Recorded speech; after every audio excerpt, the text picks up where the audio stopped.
Good morning मैत्रिणींनो, तुम्ही photo बघितलाच असेल तर मी आज तुमच्यासाठी एक नाश्त्याचा पदार्थ घेऊन आलेला आहे, म्हणजे स्टार्टरचा पदार्थ आहे। तर यालाचं नाव आहे हराभरा कबाब। मी काल एक रिसेप्शन पार्टीला गेलेली होती, तिथे हा कबाब खाल्ला मी आणि त्यांना विचारून बघितलं की कसा केलेला आहे। तर त्यांनी मला थोडी शॉर्टमध्ये रेसिपी सांगितली, पण मी घरी येऊन ट्राय करून बघितली आणि रेसिपी पण खूप छान झालेली आहे। तुम्ही पण करून बघू शकता। मी त्याच्यासाठी काय केलं, वाटाणे थोडेसे गरम पाण्यातून काढून घेतलेले आहे, हिरवी मिरची टाकलेली आहे, नंतर लसूण टाकलेला आहे त्याच्यामध्ये आणि जिरे आणि ओव्याची ही पूड त्याच्यामध्ये ॲड केली की त्याच्याने टेस्ट अजून छान येते। आणि थोडंसं जाडसर मिक्सरला वाटून घ्यायचं आहे, वाटण तयार करून घ्यायचं आहे। आणि हे ब्रेड घेतलेले आहे, 6 ते 7 ब्रेड घेतलेले आहे। ब्रेड याच्यासाठी घ्यायचे कारण की ब्रेडने त्याला क्रिस्पीपणा आणि छान लागतात आणि त्यातल्या त्यात आपण जेव्हा तेलामध्ये तळू ना त्यावेळेस ते वितळणार नाही।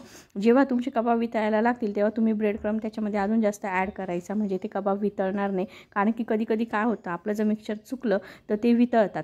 आता तुम्ही बघू शकता, मी 6 ब्रेड घेतलेले आहे, 1 वाटी वाटाणा घेतलेला आहे आणि नंतरून 1 बटाटा घेतलेला आहे, मोठ्या आकाराचा बटाटा घेतलेला आहे, तो सुद्धा त्याच्यामध्ये किस करून घ्यायचा व्यवस्थित। हे सर्व मिक्सचर एकसारखं झालं की त्याच्यामध्ये चवीनुसार मीठ टाकायचं आहे। तुम्हाला ज्या प्रमाणात लागेल त्या प्रमाणात तुम्ही मीठ ॲड करू शकतात आणि थोडा चाट मसाला टाकायचा आहे। चाट मसाला 1 चमचा मी टाकलेला आहे, 1 चमच्याच्या आसपास आहे।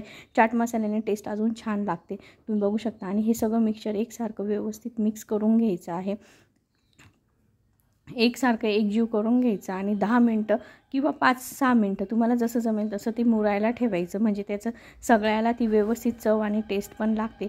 मी मिक्सचर पूर्ण मिक्स करून घेतल्यानंतर 5 मिनटं मुरायला ठेवलं, तोपर्यंत मी इकडच्या साईडला तेल तापायला ठेवून दिलेलं आहे। तुम्ही बघू शकता की मी कढई ठेवते आणि तेल पण आपलं गरम करून घेते। तुम्ही सुद्धा माझ्या पद्धतीने एक कबाब करून बघा, खूप छान आणि खूप टेस्टी लागतो। मला तर खूप आवडला म्हणून मी घरी येऊन पहिले ट्राय केला, खाल्ला आणि मला आवडल्यामुळे मी तुमच्याबरोबर ही रेसिपी शेअर केलेली आहे। तुम्ही सुद्धा तुमच्या फ्रेंडला, ज्यांना स्वयंपाक करायची खूप जास्त आवड आहे आणि ज्या माझ्यासारखं कुठे पण गेल्यानंतर जो पदार्थ आवडतो तो समोरच्याला विचारतात की कसा केला म्हणून, आणि घरी येऊन ट्राय करायचा, अशा मैत्रिणींना नक्कीच माझा व्हिडिओ शेअर करा।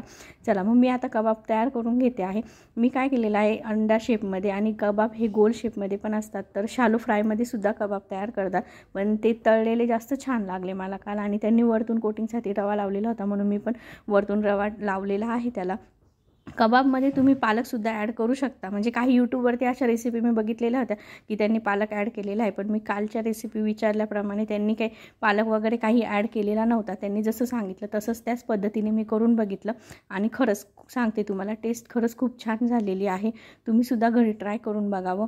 मग नंतरून तुम्ही बघू शकता मी कबाब तळून घेतलेले आहे आणि गॅस काही जास्त मोठा ठेवायचा नाही, एकदम कमी गॅसवरती आपल्याला कबाब तळून घ्यायचे आहे। आणि तुमचे जर कबाब करताना तेलामध्ये वितळत असेल तर तुमचा ब्रेड हा कमी झालेला आहे, तुम्ही समजू शकता। तुम्हाला जर अशा माझ्या छान छान रेसिपी बघायच्या असेल तर तुम्ही माझ्या चॅनलला लाईक, शेअर आणि सबस्क्राईब करायला विसरू नका। मी दर संडेला, म्हणजे मला जसा टाईम भेटेल तसं मी तुमच्यासाठी नवीन रेसिपी आणि स्टिचिंगचे व्हिडिओसुद्धा घेऊन येईल। Thank you watching to my video.